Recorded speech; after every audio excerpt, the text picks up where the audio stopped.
Trout Tip Thursday. All right, guys.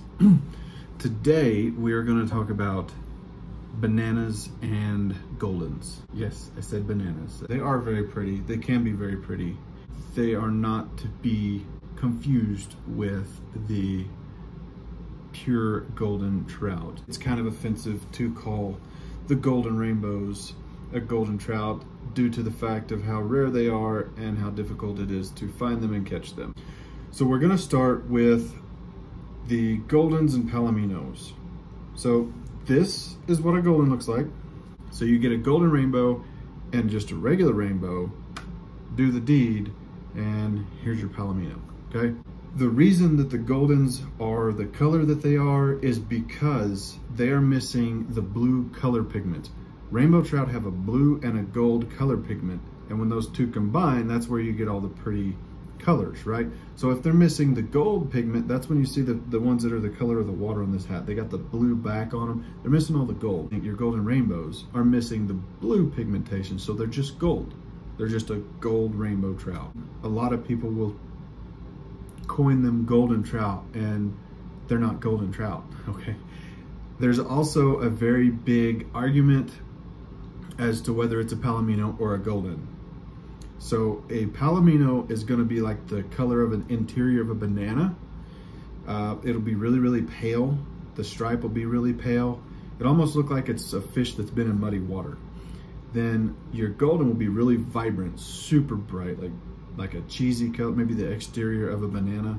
That's why I call them bananas. I coined the phrase bananas because there's a huge debate going on whether it's a palomino or it's a golden rainbow. And I just say, you know what, it's a banana, because I don't want to sit here and have that conversation with somebody and try to explain to them, because most people think that they know and they don't know. So here you are, if you're confused about golden rainbows, golden trout, palominos, whatever it may be. There is the very extremely rare albino. I think you probably got a better chance of getting struck by lightning twice than catching an albino rainbow. They would only occur in the wild. Their survival rate is like 0.001. I've only caught one albino fish in my entire life, and it was an albino blue cat. So now that we've described kind of what a golden rainbow trout and a palomino trout are, we're going to talk about when they came into existence, basically. A fish hatchery in Petersburg, West Virginia, actually had a golden rainbow, just this yellow trout. Like, what the heck, what happened? So they separated and started breeding. And there's a lot about the story. You can go read it online anytime you want. I'm not going to go too deep into it. But this was in 1955. And then 1962 is when they started a stocking program and started distributing the fish. Now we're going to move on to true goldens. In 1892, it's the first documented discovery of those goldens, but there was actually 4 species.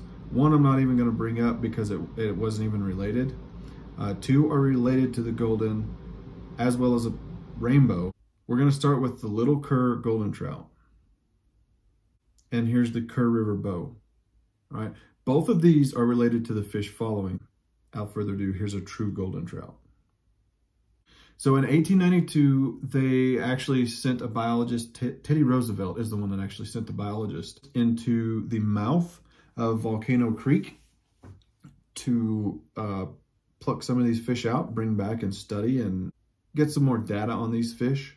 They started stocking these fish, and I couldn't find the dates. I've found them in the past, but I couldn't find them today. I believe it was in the 1960s. It may have been the 70s. Either way, it was well before I was born. One of the methods that they use, they just fly a plane over and dump them out.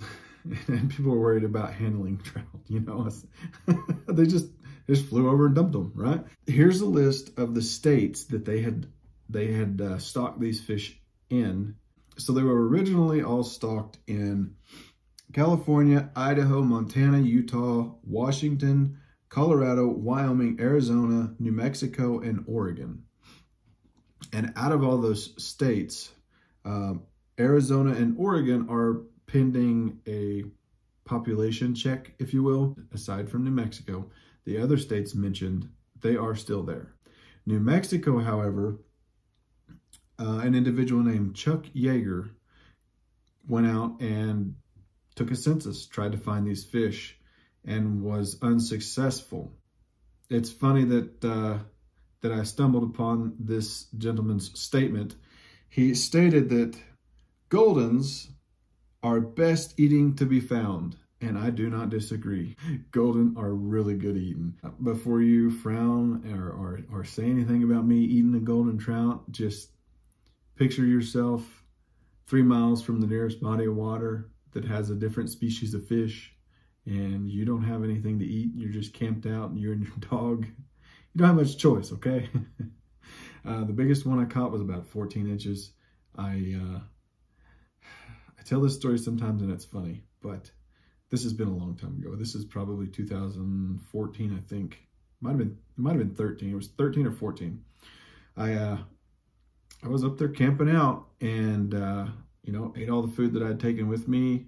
My phone had died, and I caught a golden that was about 14 inches, and I was unable to take a photo of it.